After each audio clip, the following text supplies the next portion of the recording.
24শে ডিসেম্বরই হচ্ছে টেট পরীক্ষা। দিলীপ ঘোষের আবেদন খারিজ করে জানিয়ে দিল কলকাতা হাইকোর্ট। রাজ্য প্রশাসনকে নিশ্চিত করতে হবে যাতে প্রত্যেক পরীক্ষার্থী পরীক্ষা কেন্দ্রে পৌঁছাতে পারে। পরিবহন দপ্তরকে উপযুক্ত ব্যবস্থা রাখতে হবে।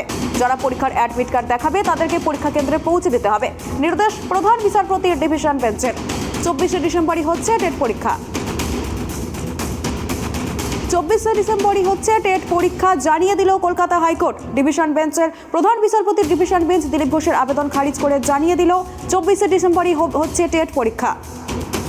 বিস্তারিত জানবো, আমাদের সাথে রয়েছে আমাদের প্রতিনিধি রাজীব দত্ত। রাজীব, তোমার থেকে যেটা জানতে চাইবো, দিলীপ ঘোষের আবেদন খারিজ, 24শে ডিসেম্বরই হচ্ছে টেট পরীক্ষা, কি কি জানিয়েছে হাইকোর্ট, জানাও আমাদের।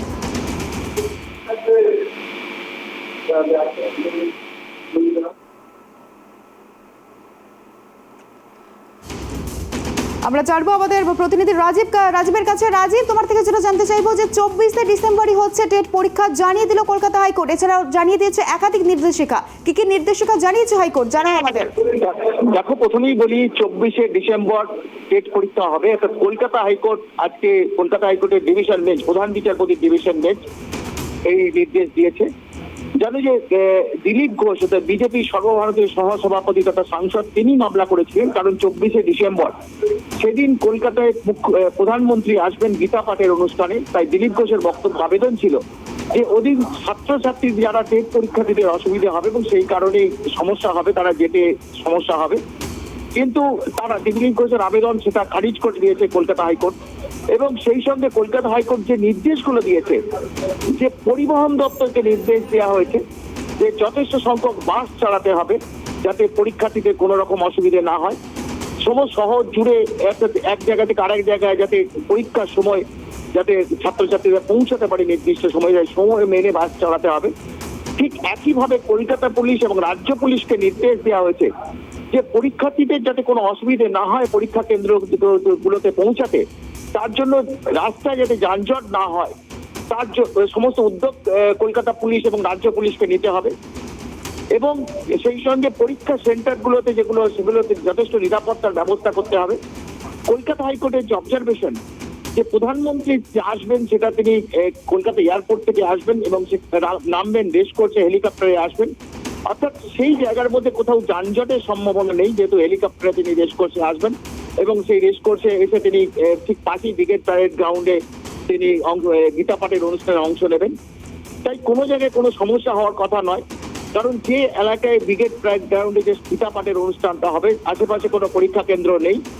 এবং শুধু তাই নয়, কলকাতায় 7টা পরীক্ষা কেন্দ্র, সারা রাজ্যে 729টার মতো পরীক্ষা কেন্দ্র।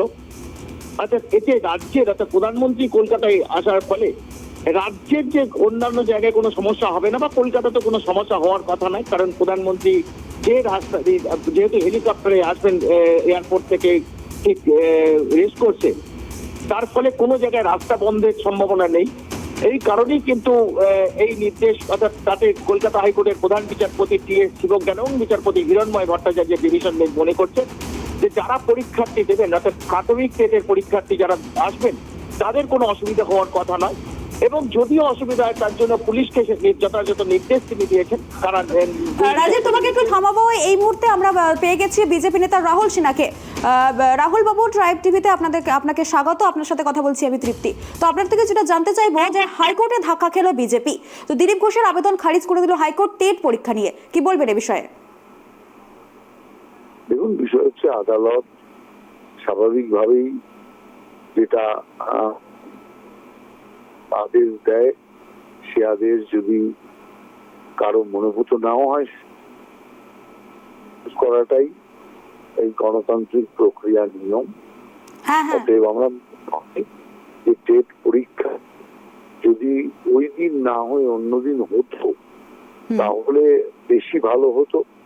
এতে আর কিছুই হবে না, টেট পরীক্ষার্থীদের অসুবিধা কোনো সন্দেহ নেই। কিন্তু রাহুল বাবু, একের পর এক টেট পরীক্ষা হচ্ছে, প্রধান বিচারপতি ডিভিশন বেঞ্চ পরীক্ষার জন্য নির্দেশও দিয়েছেন, কিন্তু চাকরি কোথায়, এ বিষয়ে কি বলবেন? পরীক্ষা তো হচ্ছে ঠিকই, পরীক্ষা কতটা শুদ্ধ হবে সেটা হচ্ছে প্রথম প্রশ্ন। তারপরে কতজন চাকরি পাবে সেটা হচ্ছে পরের প্রশ্ন। তারপরে হচ্ছে পশ্চিমবাংলায় তো চাকরিই নেই, শুধুমাত্র এই টেট পরীক্ষাটা করাই হয়েছে। এই যে আপনার যে কার্যক্রম, সেই কার্যক্রম থেকে বানচাল করার জন্যই মুখ্যমন্ত্রী এই চালটা ছেড়েছিল, এবং এই চালটা শুধুমাত্র এই কার্যক্রমকে বাধা দান করতে। তার কারণ হিন্দুর যে কোনো কার্যক্রম মুখ্যমন্ত্রী বাধা দান করে আসছেন, এটাই হচ্ছে রীতি। কিন্তু ঘটনাতে মুখ্যমন্ত্রীর রাজনীতির পাশে টেট পরীক্ষার্থীরা হয়রান হবে। ধন্যবাদ রাহুল বাবু, ট্রাইব টিভিকে আপনার সময় দেওয়ার জন্য অনেক ধন্যবাদ। তো আমরা কথা বলছিলাম আমাদের প্রতিনিধি রাজীব দত্তের সাথে। রাজীব, আমি তোমার কাছে আবারও ফিরবো। দেখো, ট্রাইব টিভিতে রাহুল সিনহা মন্তব্য করলেন যে এই দিনে টেট পরীক্ষা যে হবে, মমতা বন্দ্যোপাধ্যায় একটা চাল চেলেছেন যে হিন্দুদের অনুষ্ঠানকে বাতিল করার জন্য। এই বিষয়ে কি জানতে পারছো রাজীব, বলো। দেখো, প্রথমেই বলি যে প্রথম থেকে বিজেপির দাবি ছিল, জানো যে 10ই ডিসেম্বর টেট পরীক্ষা, প্রাথমিক টেট পরীক্ষা হওয়ার কথা ছিল।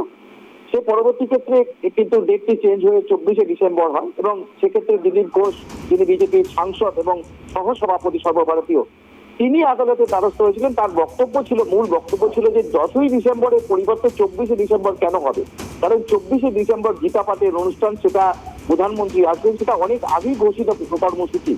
তা সেই দিনে কেন পরীক্ষা পিছিয়ে নিয়ে আসা হলো, অর্থাৎ 10ই ডিসেম্বর কেন হলো না। এবং এক্ষেত্রে দিলীপ বাবুর বক্তব্য ছিল যে এই অনুষ্ঠানকে যাতে সমস্যা তৈরি হয়, এতে সেই কারণে এটা রাজ্য সরকারের বিরুদ্ধে তিনি অভিযোগ করেছিলেন। কিন্তু আজকে যেটা হলো, কলকাতা হাইকোর্টের প্রধান বিচারপতির ডিভিশন বেঞ্চ তার জানিয়ে দিল যে এটি মানুষ যারা পরীক্ষার্থী তাদের কোনো সমস্যা হবে না, তারা কোনো সমস্যায় পড়বেন না।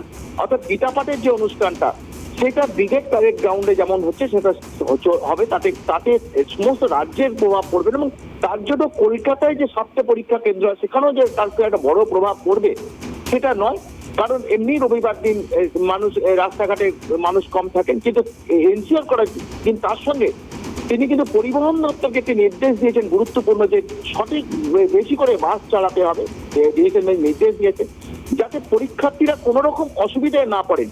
তাদের কলকাতার ক্ষেত্রে, অর্থাৎ কলকাতা শুধু নয়, রাজ্যের ক্ষেত্রে যাতে তারা সময় মতো পরীক্ষা কেন্দ্রে পৌঁছাতে পারেন। কারণ জানো যে ওই দিন দুপুর 12টা থেকে 2:30টা পর্যন্ত পরীক্ষা আছে। এবং রাস্তাঘাটে যাতে ট্রাফিক পুলিশকেও সেই নির্দেশ দেওয়া হয়েছে, যাতে কোনো জায়গায় যানজট হলে দ্রুততার সঙ্গে সেই যানজট কিন্তু সরিয়ে ফেলতে হবে, অর্থাৎ যাতে পরীক্ষার্থীদের পরীক্ষা কেন্দ্রে পৌঁছাতে কোনো অসুবিধা না হয়। এখন রাহুল বাবুরা তারা তাদের কথা বলছেন, কিন্তু কলকাতা হাইকোর্ট আজকে যে নির্দেশটা দিয়েছে তাতে কিন্তু পরিষ্কার হয়ে গেল যে এই যে অর্থাৎ গীতা পাঠের অনুষ্ঠান যেমন আলাদাভাবে চলবে, কিন্তু পরীক্ষাও হবে, অর্থাৎ দুটো অনুষ্ঠান হতে কোনো অসুবিধা হবে না। এটাই কলকাতার হাইকোর্টের অবজারভেশন। এবং শুধু তাই নয়, কলকাতার যে অনুষ্ঠানটা, মূল অনুষ্ঠানটা হবে, সেটা কিন্তু ব্রিগেড প্যারেড গ্রাউন্ড অনুষ্ঠান কেন্দ্র করে। অর্থাৎ প্রধানমন্ত্রী এলি অসুবিধা হয়, কিন্তু প্রধানমন্ত্রী রাস্তা দিয়ে তো আসছেন না, তাতে তিনি যদি ভিআইপি দিয়ে আসতেন তাহলে যানজট হতো, তাহলে গাড়ি বন্ধ করতে হতো। গাড়ি বন্ধের বিষয় নয়, কারণ তিনি এয়ারপোর্টে নামবেন 11:30 নাগাদ, তিনি হেলিকপ্টারে আসবেন, এয়ারপোর্ট থেকে হেলিকপ্টারে এসে তিনি রেস কোর্সে নেমেই পার্টি ব্রিগেড ময়দানে যাবেন। অর্থাৎ এখানে কোনো জায়গায় কোনো গাড়ি বন্ধ করতে হবে না। যে হলফনামাটা দেওয়া হয়েছে, রাজ্যের পুলিশের তরফ থেকে হলফনামা দেওয়া হয়েছে, তাতে রাজ্য পুলিশও এবং কলকাতা পুলিশ তারা জানিয়েছে কোনো জায়গায় কোনো গাড়ি বন্ধের, রাস্তা বন্ধের কোনো ব্যাপার নেই, কারণ সভাটা হবে একটা নির্দিষ্ট জায়গায়।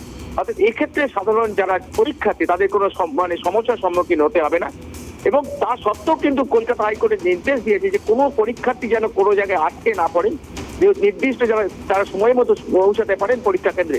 তার জন্য পুলিশকে অ্যালার্ট থাকতে হবে, যথেষ্ট পরিবহন দপ্তরকে যথেষ্ট বাস রাখতে হবে। অর্থাৎ যে সমস্যাগুলো, যে অভিযোগগুলো নিয়ে আজকে দ্বারস্থ হয়েছিলেন দিলীপ ঘোষ কলকাতা হাইকোর্টে, অর্থাৎ সেই অভিযোগগুলোকে নস্যাৎ করে দিল কলকাতা হাইকোর্ট এবং নির্দেশ দিল 24শে ডিসেম্বর প্রাথমিক টেট পরীক্ষা হচ্ছে, তাতে কোনো এরকম অসুবিধা হবে না, কারো অসুবিধা হওয়ার কথা না। এবং ছাত্রছাত্রীদের যাতে অসুবিধা না হয় তার জন্য যথাযথ ব্যবস্থা নেওয়ার নির্দেশও দেওয়া হয়েছে প্রশাসনকে।